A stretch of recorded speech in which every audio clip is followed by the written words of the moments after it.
Hello student, आज हम class 12 के अंदर फिजिक्स के जितने भी इम्पोर्टेंट क्वेश्चन बनते हैं, फिजिक्स की पूरी बुक के जितने भी इम्पोर्टेंट क्वेश्चन है क्लास 12 के अंदर, वो सारे क्वेश्चन की बात करेंगे। वो सारे क्वेश्चन आज हम पढ़ेंगे। आपके 2024 बोर्ड में आ सकते हैं। अब जितने बोर्ड हैं, आपके स्टेट बोर्ड कोई सा भी हो, उसके अंदर आ सकते हैं। तो देखिए कौन कौन से क्वेश्चन है, बहुत ही इंपॉर्टेंट है। फिजिक्स के सारे क्वेश्चन हैं, जितने भी इम्पोर्टेंट बुक है वो सारे क्वेश्चन मैं आपको बता रहा हूँ। जिसमें देखिए फर्स्ट क्वेश्चन है, कार्यफलन किसे कहते हैं। 0 केल्विन ताप पर अधिकतम गतिज ऊर्जा वाले एक इलेक्ट्रॉन को मुक्त करने के लिए आवश्यक न्यूनतम ऊर्जा को कार्यफलन कहते हैं। यह आपका क्वेश्चन है, परिभाषा है। यह आ सकता है 2 नंबर में या 1 नंबर में। फिर विद्युत चुम्बकीय ऊर्जा के क्वांटा को क्या कहते हैं। विद्युत चुम्बकीय ऊर्जा के क्वांटा को कहते हैं क्वांटम।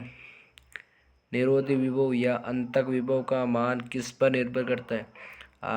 आपतित प्रकाश की आवृत्ति पर, प्रकाश सुग्राही प्लेट पर आपतित प्रकाश की तीव्रता पर निर्भर नहीं करता है। फोर्थ क्वेश्चन देखो, हाइड्रोजन परमाणु में मुख्य क्वांटम संख्या n का मान बढ़ाने पर स्थितिज ऊर्जा पर क्या प्रभाव पड़ता है। स्थितिज ऊर्जा घटती है। स्थितिज ऊर्जा घट जाएगी। अगर n का मान बढ़ाएंगे तो स्थितिज ऊर्जा घट जाएगी। फिर देखिए, हाइड्रोजन की लाइमन श्रेणी विद्युत चुम्बकीय स्पेक्ट्रम के किस क्षेत्र में पड़ती है। पराबैंगनी क्षेत्र में। फिफ्थ क्वेश्चन है, हाइड्रोजन की जो लाइमन श्रेणी वो पराबैंगनी क्षेत्र में होती है। फिर सिक्स्थ में देखिए, हाइड्रोजन परमाणु की विभिन्न कक्षाओं की त्रिज्याओं का अनुपात बताइए। तो 8 समानुपात n का स्क्वायर सूत्र होता है। अगर n बराबर 1 करूँ तो r बराबर 1 आएगा। n बराबर 2 रखूँ, 2 का स्क्वायर हो जाएगा 4। n बराबर 3 करूँ तो r का मान 9 स्क्वायर हो जाएगा। फिर नेक्स्ट क्वेश्चन देखिए, किसी हाइड्रोजन सम परमाणु की प्रथम बोर कक्षा में इलेक्ट्रॉन की ऊर्जा -27.2 इलेक्ट्रॉन वोल्ट है, तो तृतीय बोर कक्षा में इसकी ऊर्जा कितनी होगी। En बराबर -13.6 इलेक्ट्रॉन वोल्ट है। इसमें जेड स्क्वायर बटे में n स्क्वायर हो जाएगा। सम परमाणु के लिए En बराबर -13.6 जेड स्क्वायर बटे में n स्क्वायर इलेक्ट्रॉन वोल्ट हो जाएगा। n का मान 3 है, तीसरे के लिए पूछ रहा है ये, तो 3 रख देंगे। -27.200 यह इसने दी है, बराबर -13.6 बटे में 3 स्क्वायर, 2 का स्क्वायर इलेक्ट्रॉन। ये आपके न्यूमरिकल है। जेड स्क्वायर बराबर -27 आंसर आ गया। ये ऐसा न्यूमरिकल आ सकता है 2 नंबर या 3 नंबर का, आपके 1 नंबर भी नहीं करना चाहिए। फिर अगला क्वेश्चन है, हाइड्रोजन परमाणु की प्रथम बोर परमाणु की त्रिज्या प्रथम में 5 एंगस्ट्रॉम लिया जाए तो चौथी बोर कक्षा की त्रिज्या ज्ञात करनी है। बोर कक्षा की त्रिज्या होती है R0 बराबर R0 माइनस 0.530 एंगस्ट्रॉम। n बराबर 4 ज्ञात करना। त्रिज्या Rn समानुपात n का स्क्वायर। Rn बराबर R0 का मान 0.530 एंगस्ट्रॉम है। अब R4 बराबर देखो, n का आप ले लोगे 4 तो हो जाएगा R4 बराबर 0.530 एंगस्ट्रॉम इंटू 16। तो R4 बराबर हो जाएगा 0.530 इंटू 16 एंगस्ट्रॉम। ये इसका आंसर आ जाएगा। फिर नेक्स्ट क्वेश्चन देखिए,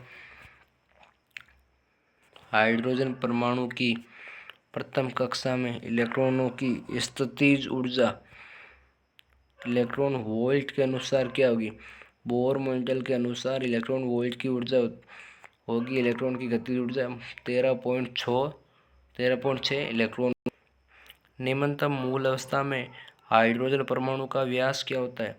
बोर मॉडल के अनुसार बोर कक्षा की त्रिज्या अनुसार R0 बराबर 0.530 एंगस्ट्रॉम में व्यास त्रिज्या का दुगुना होता है, तो 2 से गुणा कर देंगे।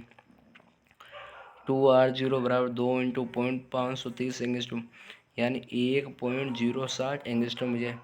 फिर परमाणु के रदरफोर्ड मॉडल के अनुसार इलेक्ट्रॉन का पथ कैसा होता है। घटती हुई त्रिज्या के साथ सर्पिलाकार, या आकृति दे रखी है ना, इसके अनुसार। फिर है एस स्पेक्ट्रम, हाइड्रोजन स्पेक्ट्रम की उस श्रेणी का नाम लिखिए जिसकी तरंगदैर्घ्य सबसे छोटी होती है। तरंगदैर्घ्य उसकी छोटी होती है जिसकी आवृत्ति सबसे अधिक होती है, जिसमें आएगी लाइमन श्रेणी। जो सबसे बड़ी श्रेणी होती है उसकी तरंग दैर्घ्य सबसे कम, और जो सबसे बड़ी फॉन्ट की हो जाएगी तरंग दैर्घ्य, क्योंकि ये सबसे छोटी श्रेणी। फिर है नाभिक, ये क्वेश्चन इम्पोर्टेंट। नाभिक 30 Zn 64 त्रिज्या का मान बताओ। नाभिक के आकार से r बराबर r0 1/1/3, तो r0 का मान 1.2 × 10⁻15 ले लोगे, ए का मान 64 आ जाएगा, तो r मान आ जाएगा 4.8 × 10⁻15, 10⁻15 होता है फर्मी, तो लिख सकते हैं r बराबर 4.8 फर्मी हो जाएगा। फिर देखिए आगे, द्रव्यमान संख्या में वृद्धि होने पर नाभिक से संबंधित कौन सी राशि परिवर्तित नहीं होती। न्यूक्लियनों की बंधन ऊर्जा। अगर द्रव्यमान संख्या में वृद्धि करते हैं तो न्यूक्लियनों की बंधन ऊर्जा में कोई परिवर्तन नहीं होता। 1 AMU द्रव्यमान के तुल्य होता है। 1 AMU द्रव्यमान के तुल्यता ऊर्जा मेगा इलेक्ट्रॉन वोल्ट में लिखी। 1 AMU हो जाएगा 931 मेगा इलेक्ट्रॉन वोल्ट, और 1 U बराबर 931 मेगा इलेक्ट्रॉन वोल्ट बटे में C का स्क्वायर। फिर देखो, लोहा अथवा शीशा के नाभिक में से किसमें एक न्यूक्लियन बाहर निकलना बहुत आसान है। शीशा से, क्योंकि शीशे के अंदर प्रति न्यूक्लियन बंधन ऊर्जा लोहे से कम होती। सार्वत्रिकता की सही मात्रक बताओ। बेकरेल, 1 बेकरेल होता है 1 मीटर बटे में सेकंड। नाभिक के घनत्व के परिमाण की कोटि क्या होती है। 10⁻17 किलोग्राम बटे में मीटर क्यूब नाभिक का घनत्व होता है। समस्थानिक क्या होते हैं।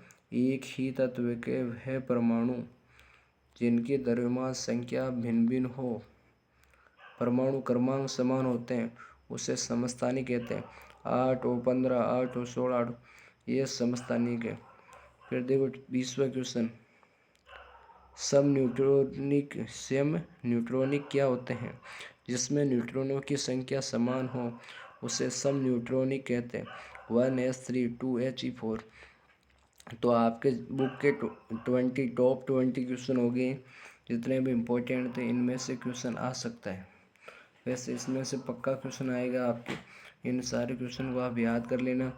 और जो भी जितने भी आप 12th साइंस सब्जेक्ट लिए रखे, तो आपको उसके अंदर मैथ, फिजिक्स, केमिस्ट्री, बायो सभी इम्पोर्टेंट क्वेश्चन वह इम्पोर्टेंट टॉपिक और यहाँ पर पढ़ाई भी कराई जाती है, पूरी तैयारी कराई जाती है। आप चैनल को सब्सक्राइब कर लेना, राठौड़ लेक्चर चैनल को सब्सक्राइब कर लेना प्लीज़।